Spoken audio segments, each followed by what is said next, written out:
It's Wednesday, November 4th. I'm talking to John Rafferty, MP for Thunder Bay Rainy River, um, New Democrat Member of Parliament and critic for forestry and CBC.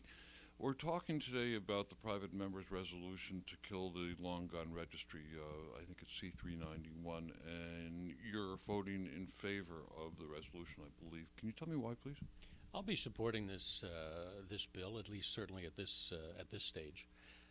It was always very clear to me when I first entered politics in 2000 in that federal election that this was an issue that was very near and dear to the hearts of many of my constituents. And actually, to that end, I sent out some months ago a survey to each and every household, and normally when you send those out and you get mailbacks, you get 20 or 30 mailbacks. You don't get a whole lot on any particular issue. Well, I got 800 plus on getting rid of the long gun registry. Pretty good indication to me as a member of Parliament for Thunder Bay Rainy River that was the will of the majority of the people who lived in my riding. And quite frankly, one of the things that I ran on, and I think most NDP candidates run on, is that you will honor as much as possible the wishes of your constituents. And in this particular case, it was very, very clear. Your leader, your justice critic, Joe Martin, who we spoke to a few minutes ago, are both quite opposed to the resolution and supportive of the registry. How do you square their feelings with the feelings of your constituents? Joe Martin told us that he felt that there was something that's been stirred up by basically a right-wing lobby group, the National Rifle Association, and their equivalent here in Canada. How do you square those two feelings? Well, I don't want to comment on what Mr. Cromartin said or what he knows about the gun lobby in this country, but I will say, and I think that this is the real story here in this particular issue at this particular time is the leadership of Jack Layton. I mean, Jack Layton and I are diametrically opposed on this particular issue. In terms of how we feel about it, and indeed, I suspect how our respective constituents feel about it, and I think it's a credit to Jack, and I think it's also the media also recognizes that, and so do people in Canada. I mean, he's at the top of the list of the leaders right now in this country.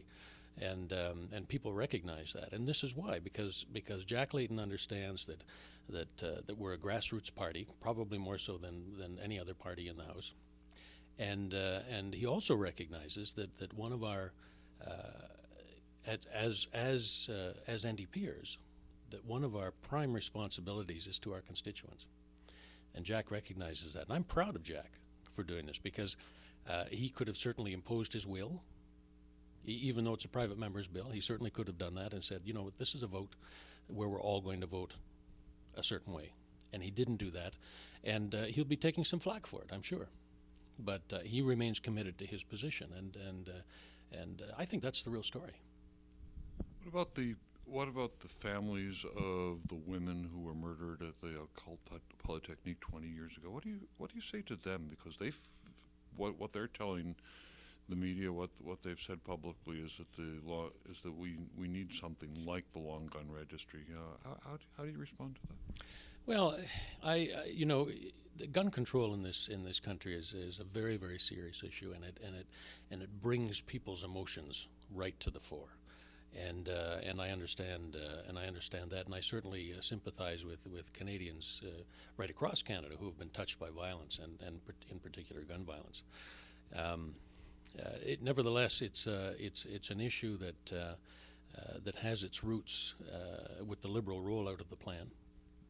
It was disastrous, and many people in Canada glommed onto that fact that it was a disastrous Liberal policy, not unlike their Kyoto policy, for example, which they've subsequently admitted they didn't know what they were going to do after they signed it. This is sort of the same situation, and so we have these years now have gone by, and the arguments have come from both sides, and statistics from both sides, and so on and so forth. And lots of people don't even know where to stand even on it anymore. And so I'd like to suggest that there are ways for us to spend public money better in the control of guns.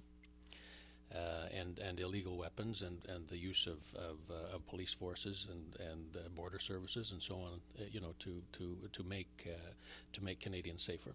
Absolutely, there's a way to do that, and I believe that our party is committed to do that. James Travers in the Toronto Star, I think it was yesterday, called the gun registry the gift that keeps on giving. It keeps on giving because it's an issue that the Conservatives have been able to use in rural Canada time and time again for years and years to stir up constituents who have these kinds of strong feelings that you've referred to. How do you put this issue to bed? Well, let me say that I'm really saddened with the way the Conservatives have handled this. Not just this time, but have always handled it. They have opportunities to put forward government bills. They have in the past. They could have certainly, if they were really serious about it, they could have gotten rid of the long gun registry. Before this particular effort here with the private members bill, they didn't do it. And Mr. Travers is right that this is a wedge issue. And in many ridings, it's an issue that Conservatives can use. It's a sort of a firebrand issue that touches people emotionally, and they know that it works in a number of ridings. And for them to whip up the hysteria and to do the sorts of things that they did, really in the last month or so.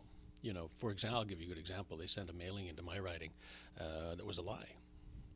Pure and simple was a lie. And when I see political parties do that and politicians do that, it makes me sad to think that somehow, in terms of the service to the public, they've gotten so far off track.